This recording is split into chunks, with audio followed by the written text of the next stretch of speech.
There are things buried deep inside of you, shadows cast by the past, whispers of a childhood that still echoes in the choices you make today. You may not see them clearly, but you feel them, in the way you hesitate before speaking, in the relationships that slip through your fingers, in the quiet moments when your mind turns against you. You tell yourself it's just how you are, that some people are born broken, destined to live in the shadow of childhood trauma, bound by invisible chains they never asked for. But what if I told you that this isn't who you are, that what you've accepted as your truth is merely the unconscious mind repeating a script you never wrote? Carl Jung once said, "Until you make the unconscious conscious, it will direct your life, and you will call it fate." Fate didn't choose this for you. Your subconscious mind did. And what was placed there? The wounds of a childhood you barely remember, but your body, your emotions, your patterns, oh, they remember. You see, when a child is hurt, whether through neglect, rejection, abandonment, or words that cut deeper than any wound, the mind doesn't just forget. It hides. It buries pain beneath layers of identity, wrapping the wound in emotional defense mechanisms, in perfectionism, in self-sabotage. And so you grow. But not really, because beneath the surface, that child still waits, still aches, still believes in the lies it was told. Lies that whisper, "You are not enough. You are unlovable. You are too much. You do everything wrong." Lies that shape your reality until they become truth, until the life you live is merely a reflection of childhood conditioning. But this pain, these wounds, they are not a prison sentence. They are the gateway to something greater. The unconscious mind is a vast, uncharted territory that holds the memories, emotions, and experiences we have suppressed. Jung believed that much of human suffering comes from the unacknowledged parts of ourselves, those aspects that we have been conditioned to hide or deny. These unprocessed emotions live beneath the surface, quietly influencing every aspect of our lives, from our relationships to our decisions and even our sense of self-worth.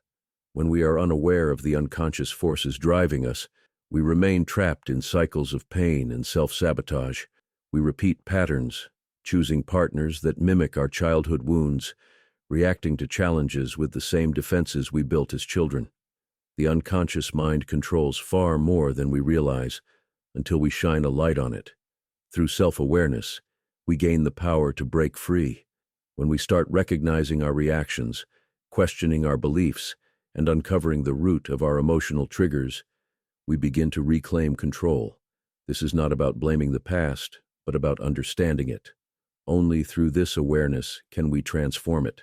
Jung also introduced the concept of archetypes, universal symbols and patterns that live within the unconscious. The wounded child archetype is one that many carry, a deep emotional imprint of pain that echoes into adulthood. If we do not recognize it, we unconsciously act from it, seeking validation, approval, or love in ways that do not serve us. By bringing awareness to this, we gain the ability to rewrite our internal narrative. Think of your mind as a river.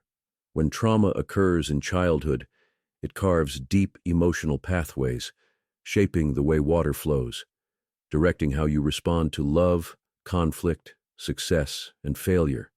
These patterns become automatic, leading you to act in ways that may no longer serve you.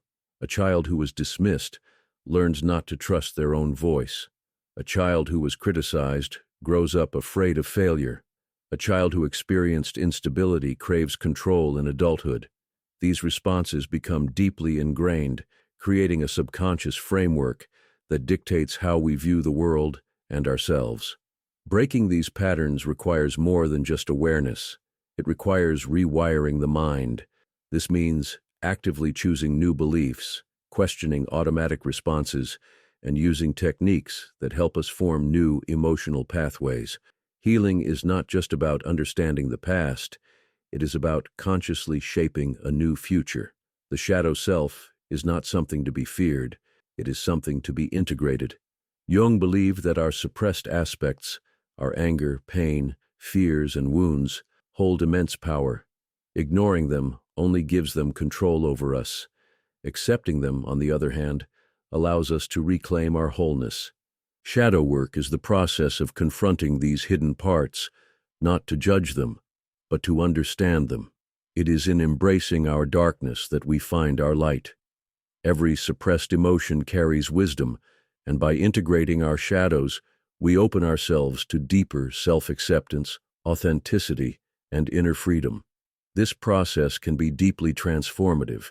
Journaling, guided introspection, and therapy provide structured ways to meet your shadow, revealing the unconscious motivations behind your actions and emotions. The more we integrate our shadows, the more we reclaim our authenticity and step into personal power. Healing requires action. While self-awareness is the first step, true transformation comes from actively working through these wounds.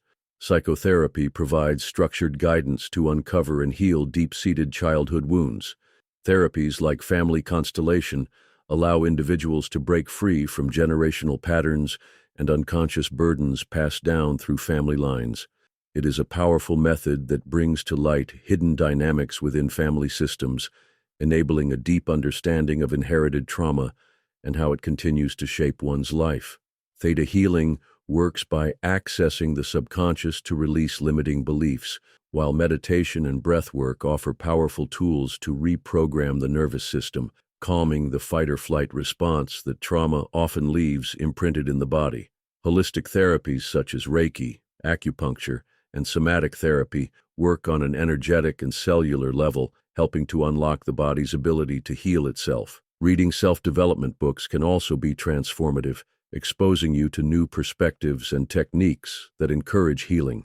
Shadow work journals, cognitive behavioral therapy guides, and trauma recovery books can serve as roadmaps on this journey. Healing is a personal experience, and different methods will resonate with different people, but what matters is the willingness to try. Healing is not a one-size-fits-all journey. It is a process of discovering what resonates with you, what unlocks your heart, and what leads you home to yourself. One of the most powerful tools for transformation is forgiveness, not just forgiveness of others, but of yourself. Holding on to resentment keeps you tied to the past, but when you release it, you free yourself. Forgiveness does not mean condoning past pain.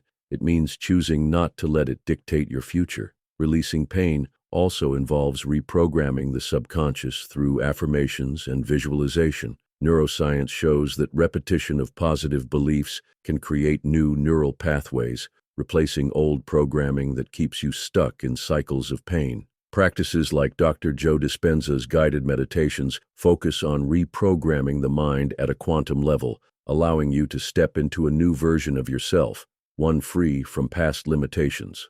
Through intentional practice, you begin to align with a new identity, one that is not dictated by past wounds, but by the empowered choices you make every day.